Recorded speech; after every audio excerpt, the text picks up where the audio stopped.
അഞ്ചാം പാതിര പോലുള്ള ചിത്രങ്ങളിലൂടെ ശ്രദ്ധേയനായ സംവിധായകനാണ് Mithun Manuel Thomas.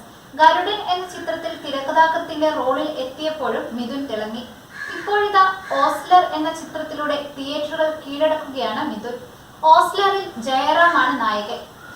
Comedy, next door boy കഥാപാത്രങ്ങളിലൂടെ തെന്നിന്ത്യയിലെ തന്നെ പ്രിയപ്പെട്ട നടനായി മാറിയ ജയറാമിന്റെ വ്യത്യസ്ത വേഷമാണ് ഓസ്ലറിലേത്.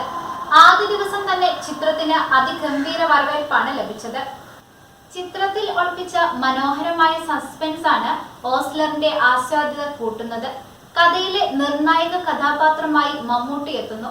മമ്മൂട്ടിയുടെ അതിഥി വേഷത്തെക്കുറിച്ചുള്ള ചോദ്യങ്ങൾ ഉയർന്നപ്പോഴെല്ലാം വ്യക്തമായ മറുപടി നൽകാതെ അണിയറ പ്രവർത്തകർ ഒഴിഞ്ഞു മാറിയിരുന്നു.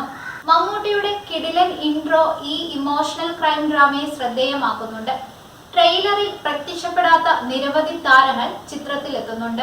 പ്രേക്ഷകരുമായി കണക്ട് ചെയ്യുന്ന ചിത്രമാണ് ഓസ്ലർ എന്ന അഭിപ്രായമാണ് സോഷ്യൽ മീഡിയയിൽ ഉൾപ്പെടെ നിറയുന്നത്.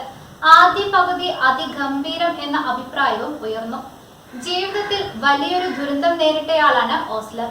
അയാളുടെ മുന്നിൽ ഒരു സീരിയൽ കില്ലർ പ്രത്യക്ഷപ്പെടുന്നു. തുടർന്നുള്ള അന്വേഷണമാണ് ചിത്രം പറയുന്നത്. അബ്രഹാം ഓസ്ലർ എന്ന പോലീസ് ഉദ്യോഗസ്ഥനായാണ് ജയറാം എത്തുന്നത്. മമ്മൂട്ടിയുടെ സാന്നിധ്യം തിയേറ്ററുകളെ ഇളക്കി മറിക്കുന്നുണ്ട്. നേരമ്പോക്കിന്റെ ബാനറിൽ ഇർഷാദ് എം ഹസൻ, മിഥുൻ മാനുവൽ തോമസ് എന്നിവർ ചേർന്നാണ് ചിത്രം നിർമ്മിച്ചത്. ആൻഡ് മെഗാ മീഡിയ ആണ് റിലീസ് ചെയ്തത്.